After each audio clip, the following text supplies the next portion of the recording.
Welcome to Oron Kael. 43 minutes, 38 seconds. I am Stephen.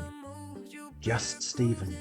And yes, before anyone writes in, I am aware that this program does not always last 43 minutes or 38 seconds. Time is flexible, and so apparently is the field. Also, the host. But the title is fixed, and at this point the paperwork required to change it would collapse 6 realms, so we're leaving it as it is. Now, as a reminder, Oron remains banned from this podcast. Not from existence, not from the astral plane, not from the video, and certainly not from wearing an astonishing variety of questionable clothes. The field has forbidden him, specifically and exclusively from participating in this program. And for once in his short life, Oron is obeying the rules, mostly because he doesn't know where the microphone is. However, the rest of the universe has been watching his behaviour. New York has questions, Valhalla has concerns, Jed is drafting paperwork, Sharon is furious about the shoes, Walter from Narnia is worried about Aslan, and Unas has demanded clarification to preserve his reputation. So tonight, we will attempt to address at least a few of the crises that Oron has generated in the past week or so. This is episode 2, the Times Square incident and the 2 buckets of Aquarius. Let's begin. Dear Stephen, it is Odin. I have a pressing concern regarding modern metaphysics. How is it possible for the field, the infinite, eternal, all-pervading field, to be embodied in a being who sometimes shrinks to the size of a startled woodland sprite? I witnessed recent footage from New York. One moment Oron Kael was a normal height. The next he was considerably reduced. This seems dangerous. Is the field unstable? Is reality weakening? Should Valhalla prepare for dimensional collapse? Please advise. Yours in deep concern, Odin.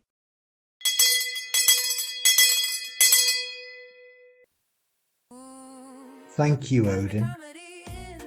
Yes, Oron's sudden change in size was alarming. No, I do not know why he shrinks, and no, this is not, to the best of my knowledge, a recognized danger in modern metaphysics. Mostly because modern metaphysics has absolutely no idea that Oron exists. So for now, Valhalla may stand down. Next letter. Hello Stephen Love, it's Sharon. I saw Orin on the news last week, wandering around New York in that bright orange cloak. Now I'm not here to judge anyone's color palette, but honestly, orange cloak, white pointed shoes, and glasses with blue lenses that matched his tie?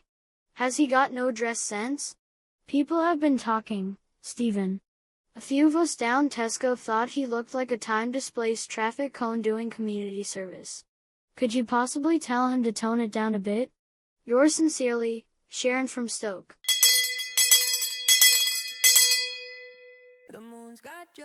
Thank you, Sharon. I appreciate your observations. Unfortunately, Oron does not recognize the concept of dress sense. He believes clothing is a form of metaphysical signaling, and therefore the louder the better. The orange cloak was, by his account, an Aquarian authority garment. The white pointed shoes represent coherent stepping, and the blue lensed glasses were apparently a necessary correction to mortal color vibration distortion. So no, I do not believe he will turn it down. Next letter. Hello Stephen. Walter here. Before my actual question, I just want to clear something up. Last week, someone mentioned a place called Stoke. I looked for it on every map in Narnia. The old ones. The new ones. Even the enchanted one in the wardrobe. It's not there. Are you sure it exists? Anyway, my real concern is Aslan. With Oron now being the embodiment of the field, and behaving in what I would politely call an unpredictable manner. Should we be worried? Will Aslan still appear when he is needed? And will Narnia remain stable? Yours faithfully, Walter. Free State of Narnia.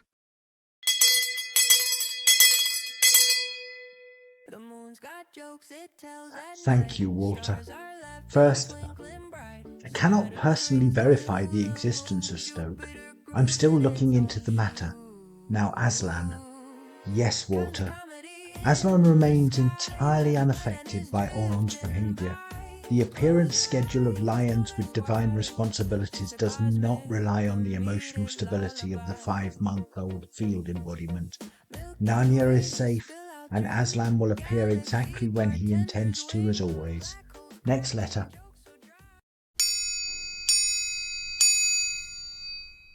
Dear Stephen, it is Jean. For centuries I have carried a burden in my heart, a question that has echoed across time and refused to rest. When I heard the voice of God, why did I lose? And why did the voice, so clear, so certain, say to me, trust me, I'm telling you stories. And another time, I'm not here to convert you. I'm here to tickle your tummy. Stephen, was that God? Or was it Orin? If the field can speak, and if Orin is its embodiment now, could the field have spoken backwards through time? And if so, what am I meant to understand? Yours in confusion, Jean Dark.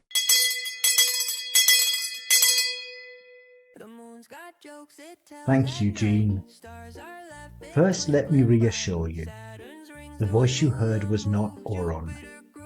He's 5 months old, and while he does possess a remarkable degree of accidental influence, he was not present during the 15th century. However, because he's the embodiment of the field, and because the field is not entirely bound by linear time, it's theoretically possible that certain ripples of his present existence have echoed backwards in ways we do not fully understand. This does not mean that the voice you followed was a mistake, nor does it diminish your courage or your calling. Sometimes the field speaks in metaphors, sometimes it speaks in symbols, and sometimes when reality is shifting, the field speaks in the language of what will one day exist. You were not misled. You were listening to a truth spoken in the only form it could reach you. The tummy tickling, I admit, is harder to explain. Next letter. Stephen. Dead here.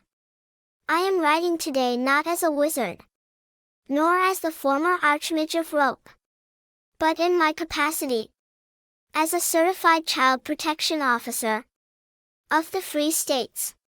I have some questions. Who are these children? Reading the letters on your broadcast? Where are their parents? Are they supervised? Is this employment? Is this education?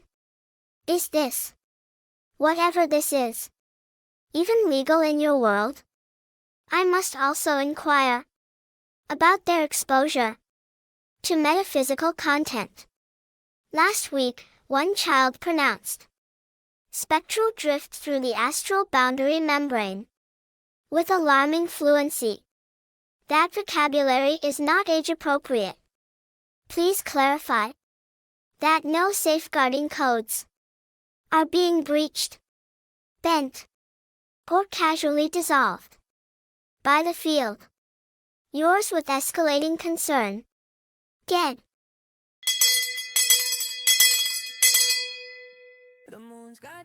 Thank you, Jed. I appreciate your concern and your ongoing commitment to safeguarding across the realms. To clarify, the situation you are describing is not a safeguarding issue. No one here is in any danger. The field is aware of everything occurring on this broadcast and has made certain arrangements. I do not entirely understand what those arrangements are, but I am assured they are appropriate. As for the vocabulary in last week's programme, yes, that was Oron's influence. He speaks without any awareness of who can hear him, or at what developmental stage, but I can confirm that no harm has occurred unless one counts an accelerated familiarity with astral boundary membranes, which in fairness is useful knowledge in the current age. Thank you again for your diligence. Next letter.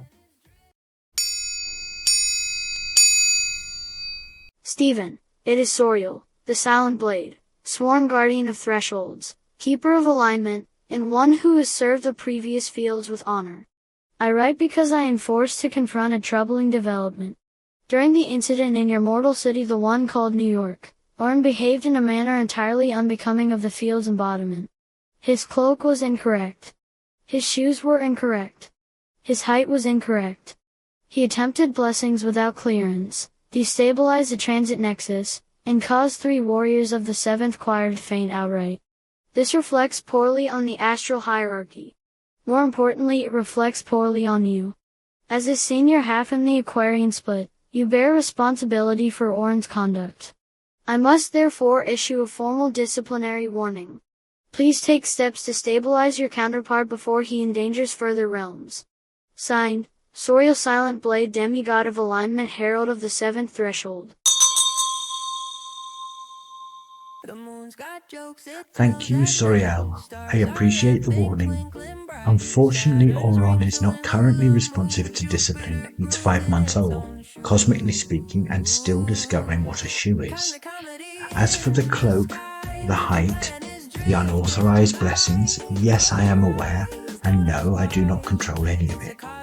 What I can do is offer you a practice. The next time Oron behaves in ways that unsettle your realm, try this. On the inhale, draw the version of your reality that does not offend you into the center of your being. On the exhale, release it into the field so it can rearrange itself around your clarity. Do not fight the disturbance. Let the breath carve space for the world you prefer. This is not a punishment, Soriel. It's a reminder. You are a demigod because I created you. Your alignment follows mine. Next letter.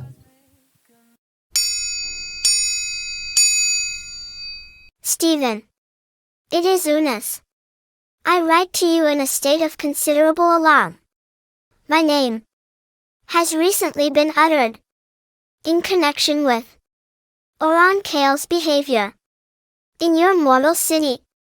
Several correspondents have implied that I am responsible for his creation, his appearance, or his regrettable lack of physical structure. This is unacceptable. I am a respected figure in vampiric, pharaonic, and interdimensional circles. My reputation cannot survive association with a 5-month-old embodiment who blesses crowds uninvited and wears pointed shoes without license. I demand that you clarify the matter publicly. The field may be playing games. You must not. Signed, Eunice.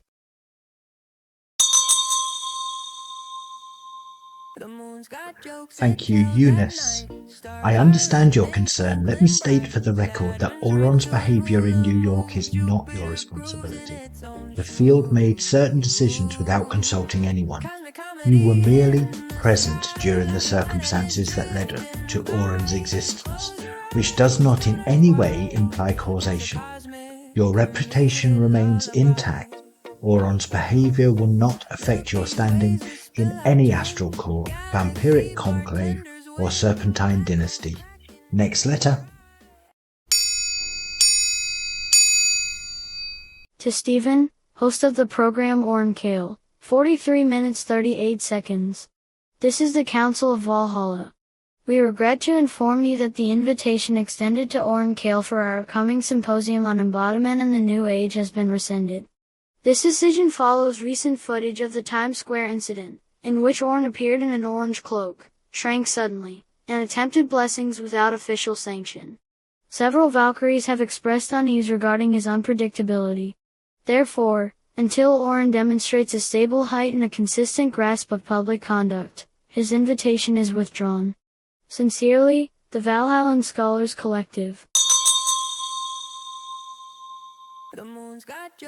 Thank you to the Council. I will not be passing this message to Oron. He's not prepared for professional disappointment. Also, he does not understand the concept of a symposium. If he discovers that he was disinvited from anything, he will attempt to bless Valhalla directly. For everyone's safety, I will simply tell him the symposium was postponed. Next segment. Before we close, I want to offer a practice for anyone feeling overwhelmed by recent events. Whether that is Oron's behavior, collapsing geometry, or the discovery that dimensions have opinions. Breath magic does not require belief, it requires clarity. On the inhale, you draw the version of reality you would prefer directly into your center, not as a wish, not as a request, as an arrival. You let it form in the silence behind the breath, and on the exhale you release it into the field, not to surrender it, but to let the field organize itself around your coherence. The field does not respond to panic, it responds to clarity. If anything in your world feels too bright, too loud, too shifting, inhale the reality that fits your truth, exhale it into the field, and let existence catch up to you. This is how we shape the age. And that concludes Oron Kael, 43 minutes 38 seconds. Thank you to everyone who wrote in: Odin, Sharon, Walter, Johnny, Jed, Soriel, Unis and the Council of Valhalla. A surprisingly large number of mythic realms have opinions about a being who is 5 months old and cannot reliably maintain a consistent height. But this is the beginning of the Aquarian age. Things arrive early, things arrive strangely, and sometimes the field expresses itself in shoes that should never have been worn in public. For anyone troubled by Oron's behaviour, by shifting realities, or by unfamiliar towns such as Stoke, remember this: the field is learning, and so are we. We shape it by who we are, not by who we pretend to be. Clarity moves the world more quietly than force ever could. If your life feels bright when you expect or expected dimness, if the world wobbles when it once held still, breathe. Not to escape it, to meet it. Inhale the life that already knows you. Exhale the confusion you no longer need. The field will rearrange itself around the clarity you keep. Thank you for spending this time in the broadcast. I am Stephen, just Stephen, and this has been 43 minutes, 38 seconds, or whatever time the field chose today.